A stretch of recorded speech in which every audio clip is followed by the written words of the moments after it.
ദൈവ തിരുനാമത്തിന് മഹത്വമുണ്ടാകട്ടെ.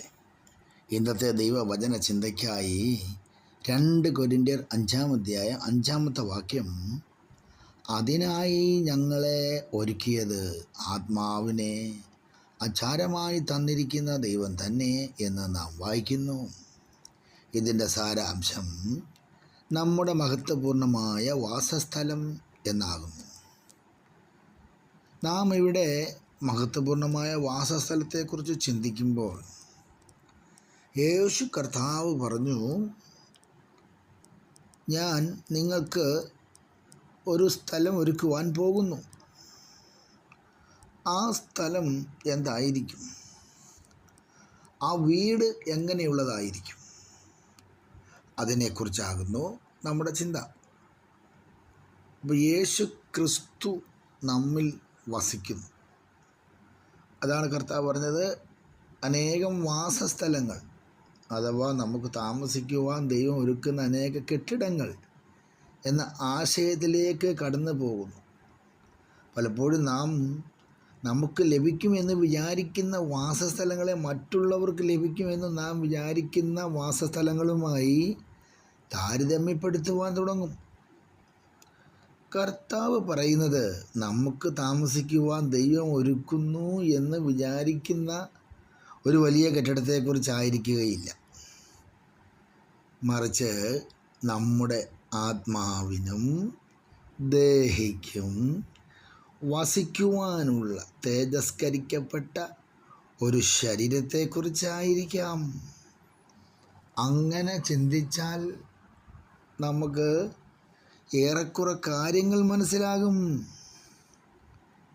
നമ്മുടെ വാസസ്ഥലം സ്വർണം, വെള്ളി, വിലയേറിയ കല്ല് എന്നിവയാൽ ഉണ്ടാക്കിയതായിരിക്കണമെന്നില്ല. ക്രിസ്തുവിൻ്റെ തേജസ്കരിക്കപ്പെട്ട ശരീരം പോലുള്ള ശരീരമായിരിക്കും. നമുക്ക് തൻ്റേതുപോലുള്ള തേജസ്കരിക്കപ്പെട്ട ശരീരം തരുവാനാണല്ലോ കർത്താവ് ക്രൂശ് മരണവും അതോടൊപ്പം ഉയർപ്പും ആവശ്യമായി വന്നത്. ഇതെല്ലാം കർത്താവ് തൻ്റെ ശിഷ്യന്മാരെ ആശ്വസിപ്പിക്കുവാൻ പറഞ്ഞതായിരുന്നു. അവർ തങ്ങളുടെ പ്രിയ ഗുരു പറഞ്ഞ് ഉയർപ്പ്, തേജസ്കരണം എന്നീ ആത്മീയ കാര്യങ്ങളെ മനസ്സിലാക്കുവാൻ പറ്റാത്ത ഒരവസ്ഥയിലുമായിരുന്നല്ലോ. ഞാൻ മരിക്കുവാനായി ക്രൂശിലേക്ക് കടന്നു പോകുന്നു, അതിനാൽ എൻ്റെ പിതാവിന് നിങ്ങളുടെ പാപങ്ങളെ ക്ഷമിക്കുവാൻ സാധിക്കും. അപ്പോൾ കർത്താവ് അങ്ങനെ പറഞ്ഞപ്പോൾ അവർക്ക് അതും മനസ്സിലായി കാണില്ല. എങ്കിലും കർത്താവിൻ്റെ ഒരു ആലോചന പിന്നെയും പറയട്ടെ, എൻ്റേതുപോലുള്ള തേജസ്കരിക്കപ്പെട്ട വാസസ്ഥലങ്ങൾ ലഭിപ്പാൻ ഒടുവിലായി ഞാൻ നിങ്ങളെ എൻ്റെ പിതാവിൻ്റെ ഭവനത്തിലേക്ക് കൊണ്ടുപോകും. കണ്ണിമയ്ക്കുന്നതിനിടയിൽ നോടിനേരത്തിനുള്ളിൽ കാഹളം ധ്വനിക്കും. മരിച്ചവർ ക്രിസ്തുവിൽ മരിച്ചവർ അക്ഷയരായി ഉയർത്തെഴുന്നേൽക്കും. പിന്നെ ജീവനോടെ ഇരിക്കുന്ന നാം രൂപാന്തരപ്പെട്ടെടുക്കപ്പെടും. ഇത് ഒരു മർമ്മമായിട്ടും കർത്താവ് പറഞ്ഞിട്ടുണ്ട്, സത്യമായും പറഞ്ഞിട്ടുണ്ട്. ദൈവവചനത്തിലുടനീളം അതിനായി നാം കാത്തിരിക്കുകയും ചെയ്യുന്നു.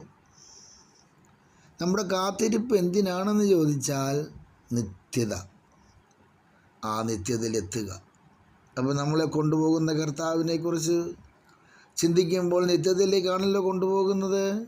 അപ്പോൾ നമ്മുടെ വീണ്ടെടുക്കപ്പെട്ട ആത്മാവിനും ദേഹിക്കുമുള്ള ഒരു തേജസ്കരിക്കപ്പെട്ട വാസസ്ഥലമായിരിക്കുമല്ലേ ആ കർത്താവിനെ പോലുള്ള ഒരു ശരീരം. അത് സത്യമാണ്. ഇന്നത്തെ നമ്മുടെ ദൈവവചന ധ്യാന ഭാഗത്ത് പൗലോസ് പറയുന്നത് ശ്രദ്ധിച്ചാൽ, ദൈവം നമുക്കൊരു സ്ഥലം ഒരുക്കുന്നു എന്നല്ല, പ്രത്യുത ഒരു വാസസ്ഥലത്തിന് വേണ്ടി നമ്മെ ഒരുക്കുന്നു എന്നാണ്. ദൈവത്തിന് സ്തോത്രം. ഈ മർമ്മം, ഈ ദൂത് എത്ര പേർക്ക് മനസ്സിലായി? ഒരു സ്ഥലം ഒരുക്കുന്നു എന്നല്ല, നമ്മെ ഒരുക്കുന്നു. നമ്മളിലല്ലേ വസിക്കുന്ന കർത്താവ്? അതെ, എന്നാണ് ദൈവത്തിൻ്റെ ചിന്തയെങ്കിൽ, അതാണ് പൗലോസ് അപ്പോസ്തലനും സമർത്ഥിക്കുന്നതെങ്കിൽ ഇതിൻ്റെ ഈ വാക്യം വായിച്ചതിൻ്റെ മുമ്പുള്ള വാക്യങ്ങളും കൂടെ വായിക്കുമ്പോൾ പൗലോസ് പറയുന്നത് കൈപ്പണിയല്ലാത്തൊരു നിത്യഭവനം നമുക്കായി കാത്തിരിക്കുന്നു. അല്ലേ? നമ്മുടെ രക്ഷിതാവും മരണത്തെയും പാതാളത്തെയും തോൽപ്പിച്ചതുകൊണ്ട് ആ ഭവനം നമുക്ക് വേണ്ടി തയ്യാറായി നമ്മെ കാത്തിരിക്കുന്നു. കർത്താവ് നമുക്ക് വേണ്ടി കൈപ്പണിയല്ലാത്ത ഒരു വാസസ്ഥലം ഒരുക്കുന്നു. കർത്താവ് തൻ്റെ ആത്മാവിനെ ഒരു നിത്യ സാന്നിധ്യമായി നമുക്ക് തന്നിരിക്കുന്നു. കർത്താവ് മാളിക മുറിയിൽ വെച്ച് തൻ്റെ ശിഷ്യന്മാരോട് പറഞ്ഞതുപോലെ പരിശുദ്ധാത്മാവും നമ്മെ ശുദ്ധീകരിക്കുന്നു, പരിശുദ്ധാത്മാവ് നമ്മെ നയിക്കുന്നു, പരിശുദ്ധാത്മാവ് നമ്മെ പഠിപ്പിക്കുന്നു, ഓർമ്മപ്പെടുത്തുന്നു, ആശ്വസിപ്പിക്കുന്നു, കുറ്റബോധം വരുത്തുന്നു. നമ്മുടെ നോട്ടം നമ്മുടെ രക്ഷകൻ്റെ മുഖത്തേക്ക് ആക്കി തീർക്കും. ദൈവവചനത്തിൽ പരിശുദ്ധാത്മാവ് അറിയിക്കുന്ന ആലോചന അങ്ങനെയാണ്. കർത്താവിൻ്റെ നന്മകളെ എടുത്ത് നമ്മെ കാണിക്കും. ആത്മാവ് തിരുവചനത്തിൽ കൂടി കർത്താവിൻ്റെ തേജസ്സിനെ നമുക്ക് പ്രദർശിപ്പിക്കുന്നു. നമ്മുടെ രക്ഷകനോട് നമ്മെ അനുരൂപപ്പെടുത്തുന്നു. ക്രിസ്തുവിൻ്റെ തേജസ്കരിക്കപ്പെട്ട ശരീരത്തോടും കർത്താവിൻ്റെ ആത്മാവോടും അനുരൂപപ്പെടും എന്നതിൻ്റെ ഉറപ്പാണ് നമ്മിൽ വസിക്കുന്ന പരിശുദ്ധാത്മാവ്. സ്നേഹം, സന്തോഷം, സമാധാനം, ദീർഘക്ഷമ, ദയ, പരോപകാരം, വിശ്വസ്തത, സൗമ്യത, ഇന്ദ്രിയജയം എന്നീ ആലോചനകളാൽ പരിശുദ്ധാത്മാവ് നമ്മെ നിറഞ്ഞു നിൽക്കുന്നു. മറ്റേവരോടെ കൃപകളും പരിശുദ്ധാത്മാവിൻ്റെ ആലോചനകളും നമുക്ക് പ്രാപിപ്പാൻ തക്കവണ്ണം നമ്മുടെ സ്വഭാവത്തിൽ ക്രിസ്തുവിൻ്റെ സാദൃശ്യം ഒരു യാഥാർത്ഥ്യമാക്കി തീർക്കുന്ന അനുഭവം. ആ അനുഭവത്തിൽ നിന്നുകൊണ്ട് ദൈവത്തിന് നമുക്ക് മഹത്വം കൊടുക്കാം. കണ്ണുകളെ അടയ്ക്കാം, പ്രാർത്ഥിക്കാം. പിതാവേ, പരിശുദ്ധാത്മാവിനെ എന്നിൽ വസിപ്പാനും സ്വർഗത്തിൽ പോകുവാൻ എന്നെ ഒരുക്കുവാനുമായി എനിക്ക് തന്നിരിക്കുന്നതിന് നന്ദി പറയുന്നു. മഹത്വം അങ്ങയ്ക്ക്. യേശുക്രിസ്തുവിൻ നാമത്തിൽ തന്നെ. ആമേൻ.